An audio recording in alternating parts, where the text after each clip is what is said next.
this guy got up in front of me, and it's the second half of, anyone familiar with The Gong Show? Yeah? Seen that, eh? It's, yeah, pretty gruesome. And this guy got up before me, and he's a pretty experienced comedian. And he just stood up, gave his pause, he was about to deliver, and someone from the crowd stood up and went, "Tank top!" And the whole audience were booing this guy, something chronic. In fact, it took about 1 minute, they wouldn't let up, 1 minute 42 seconds, the crowd kept on booing. He hadn't said anything. But, you know, the compere said, well, you know, how can I throw this guy off? He hasn't said anything. So, you know, this guy who was controlling the crowd sort of got everyone to be quiet. And then he said one sentence, and I remember, he goes, "People from Bath," and he was going to make some wisecrack about having a bath. And this guy went, "Boo!" And that was it. You know, he was booed off, so another 40 seconds or so of booing, and that was it. He had to walk off with a record time of up to 5 minutes of 0 seconds. Right? He had hit rock bottom in stand-up delivery for comedy. The point of that story is that what I walked away with was the fact that having such a low experience in one's whatever presentation skills, etc., can only build confidence because every step from that way is up. Every step. And that's what each of us have here, that opportunity is to apply tools and techniques which you'll be learning today to better your presentation skills, gain confidence, and overcome fear. Okay. So today, you'll be glad to know that that's the last sound you'll be hearing. We're going to have fun, because that's what this is all about, presentation.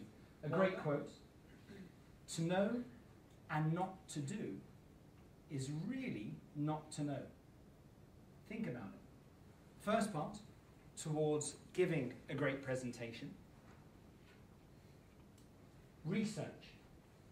WIFM, the WIFM principle. What is in it for me? Your audience, like yourselves, are going to be sitting there going, what am I going to get out of these next 2-3 hours? What am I going to get? How's it going to help me? How's it going to heal my pain? What are your audience's needs? You need to find that out. Don't guess, don't speculate, know. Tell us what your name is, introduce the person next to you, and tell us the answers. My name is Ali Khan. The guy next to me is Daniel. His passion is, well, he wants to be a gold digger. His kind of aim to get this done is to marry well. That's his passion. Very good, thank you. Round of applause. Okay, we're going to go. Went into this class, and I tell you what, you know, this particular lecturer managed to completely baffle me and confuse me about a subject I completely understood and loved. So we would get up, and it was like this. You'd sit in, and you go, "Okay, start writing." And we're like, okay.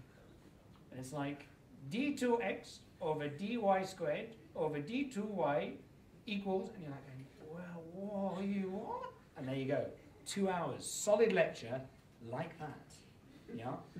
Yeah, and then eventually you wouldn't know what the answer is because you would have to attend every class on time for 3 weeks before you realize that, therefore, F equals MA. Oh my God, that's F equals MA?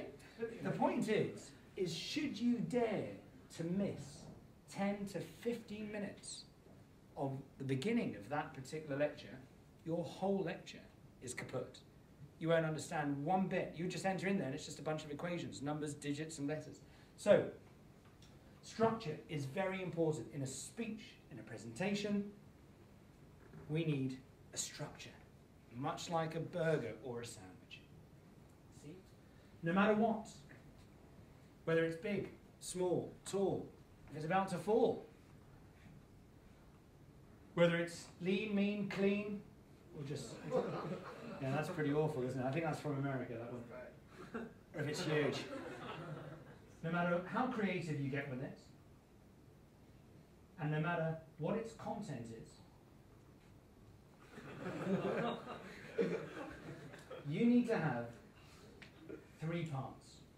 If you're just given a set of buns after you pay your £1.50 as you walk into McDonald's, or you're just given a filling with a whole load of ketchup on, you're going to feel shortchanged.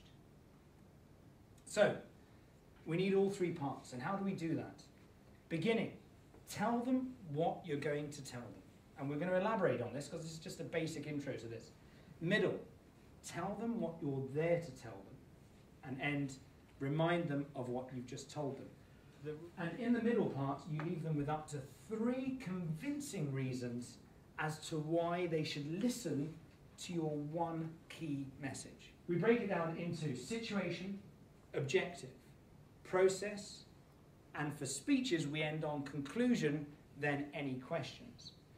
If it's a situational leadership thing, i.e. military style, i.e. this is what's happened, you've just given a piece of information, you have to deliver that and impart that to your team immediately, then you would convert the AC at the back, or the CA at the back, to AC. What makes a good delivery?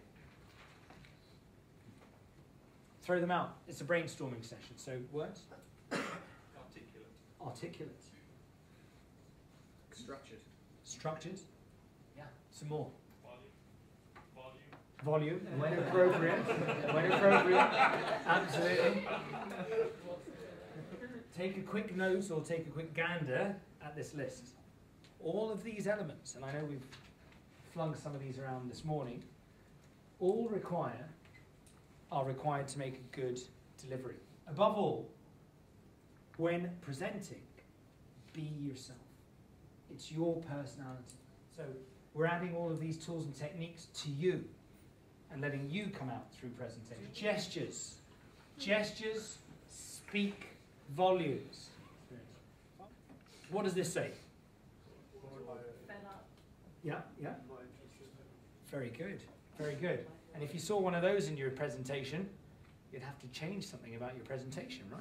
You think, hey, I'm not working here. What does that say?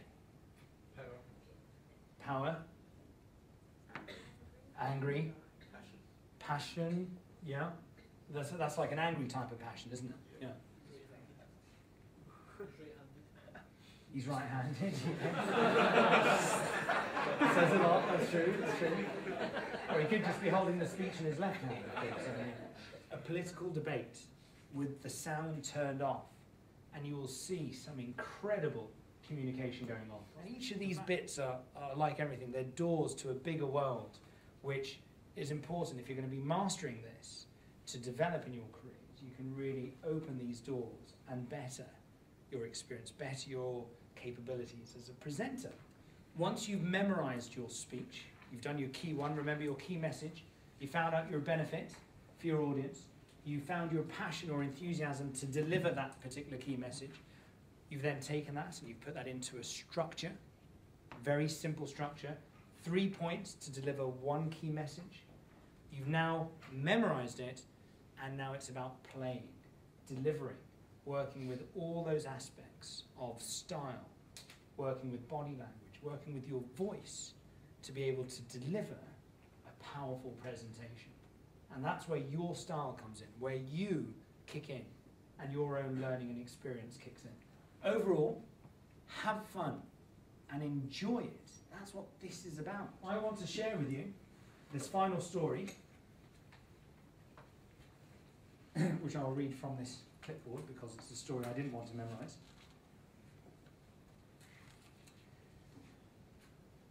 When this comedian was booed off stage,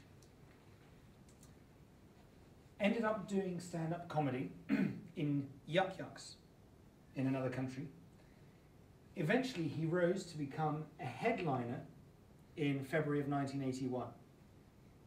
Shortly after his 19th birthday, he was hailed as a genuine star coming to life by a local newspaper. And he went to apply to NBC for their Saturday Night Live show, at which point he was turned down. And this is in 1981. In 1996, he was given that role on Saturday Night Live. You've all heard of that? Yeah, pretty famous, eh? And then he ended up getting some small gigs in short movie sitcom called In Living Colour, where he was made famous, and Hollywood turned their attention to him, and that person's name is Jim Carrey. So, next time you get up and you're at rock bottom, remember, one step at a time, can take you closer to your goal.